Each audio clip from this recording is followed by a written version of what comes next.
Hello viewers, আজকের পর্বে আমরা কথা বলবো একটি কফ সিরাপ সম্পর্কে। স্ক্রিনে আপনারা যে কফ সিরাপটি দেখতে পাচ্ছেন র্যাপিটাস্ট সিরাপ, এই র্যাপিটাস্ট কফ সিরাপ সম্পর্কে আজকে সম্পূর্ণ তথ্য আপনাদের সঙ্গে শেয়ার করব।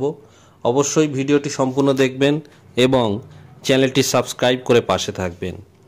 র্যাপিটাস্ট কফ সিরাপটি মূলত ম্যাকলডস কোম্পানি দ্বারা প্রস্তুত করা হয়েছে।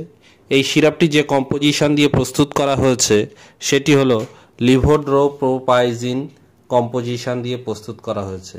এই 100 ml এর র্যাপিটাস্ট সিরাপটি 92 রুপিস, যেটি আপনি সমস্ত মেডিকেল স্টোরে পেয়ে যাবেন।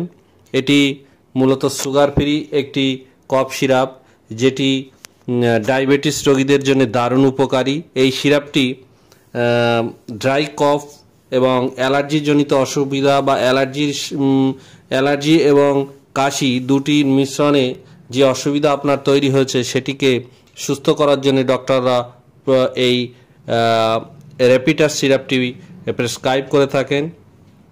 অনেকের সর্দি জমে থাকে বুকে এবং ব্যথা অনুভব হয় না এবং সেক্ষেত্রে অনেক দিন ধরে তারা ভুগতে থাকে।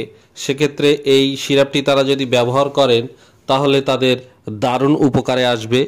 এই সিরাপটি আপনারা বাচ্চা থেকে বড় সবার জন্য দারুণ উপকারী। এই সিরাপটি বাচ্চাদের ক্ষেত্রে 2 বছরের উপরে এবং বড়দের সবার জন্যই এটি ব্যবহার করা যেতে পারে।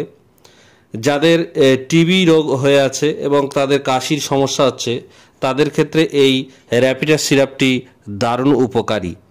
ক্যান্সারের রোগীদের ক্ষেত্রেও এই কফ সিরাপটি দারুণ উপকারী। ড্রাই কফ এবং হালকা জ্বর থাকে তাদের ক্ষেত্রেও এই কফ সিরাপটি দারুণ উপকারী। ভিউয়ার্স, আপনারা যদি এই কফ সিরাপটি শুকনো কাশির জন্য বাড়িতে ব্যবহার করেন সেক্ষেত্রে আপনাদের কাশি বা আপনাদের যে কাশির দরুন যে অস্বস্তি হচ্ছে সেটি তাড়াতাড়ি সুস্থ হয়ে উঠবে। এই সিরাপটির সাইড এফেক্ট বলতে তেমন কিছু লক্ষ্য করা যায় না, তবে কিছু কিছু সাইড এফেক্ট যেগুলো লক্ষ্য করা গেছে, যেমন মাথা ব্যথা, বমি বমি ভাব, এটি ওভারডোজ হয়ে গেলে এই সমস্ত বা শরীর দুর্বল হয়ে যাওয়া এই সমস্ত কিছু লক্ষ্য করা যায়। যদি আপনারা সঠিক ডোজ ব্যবহার করেন সেক্ষেত্রে কোনো সমস্যা হওয়ার কথা নয়। কিছু কিছু ক্ষেত্রে এই সিরাপটি ব্যবহার করতে গেলে একটু সাবধানতা অবলম্বন করতে হয়। যেমন যারা অ্যালকোহল সেবন করেন তাদের ক্ষেত্রে এই সিরাপটি ব্যবহার করতে গেলে অবশ্যই সাবধানতা অবলম্বন করতে হবে।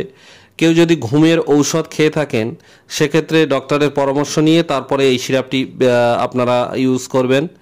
এবং অ্যালার্জিজনিত ঔষধ অনেকেই খেয়ে থাকেন, সেক্ষেত্রে আপনারা এই র্যাপিটাস্ট সিরাপটি ব্যবহার করার আগে অবশ্যই ডক্টরের সঙ্গে পরামর্শ করে নেবেন এবং আপনি যে ঘুমের ঔষধ বা অ্যালার্জিজনিত ঔষধ খাচ্ছেন সেটি ডক্টরকে অবশ্যই বলবেন, তাহলে তিনি আপনাকে সঠিক ডোজ বা এই সিরাপটি আপনার জন্য কতটা ভালো হবে সেটি তিনি প্রেসক্রাইব করে দেবেন। ছোট বড় সবার জন্য এটি ইউজ করা যায়। 2 বছরের বাচ্চারা 2 ml থেকে 3 ml দিনে 3 বার খেতে পারেন এবং বড়দের জন্য 6 ml দিনে 3 বার ব্যবহার করা যেতে পারে। অবশ্যই এই সিরাপটি সেবন করার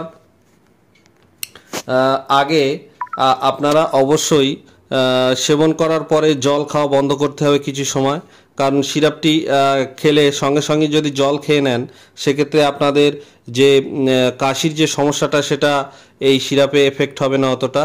তাই অবশ্যই সিরাপটি যখনই আপনারা খাবেন অবশ্যই কিছু সময় জল খাওয়া বন্ধ করবেন, তাহলে সিরাপটি আপনার যে গলায় যে সর্দি জমে আছে বা বুকে যে সর্দি জমে আছে সেই জায়গাগুলোয় এই সিরাপটি যাওয়ার ফলে দারুণ কাজ করবে এবং ড্রাই কফকে আপনাকে তুলে দেবে এবং আপনার কাশিটা দ্রুত সুস্থ হয়ে উঠবে। তাই ভিউয়ার্স, এই র্যাপিটাস্ট সিরাপটি আপনারা ব্যবহার করতে পারেন।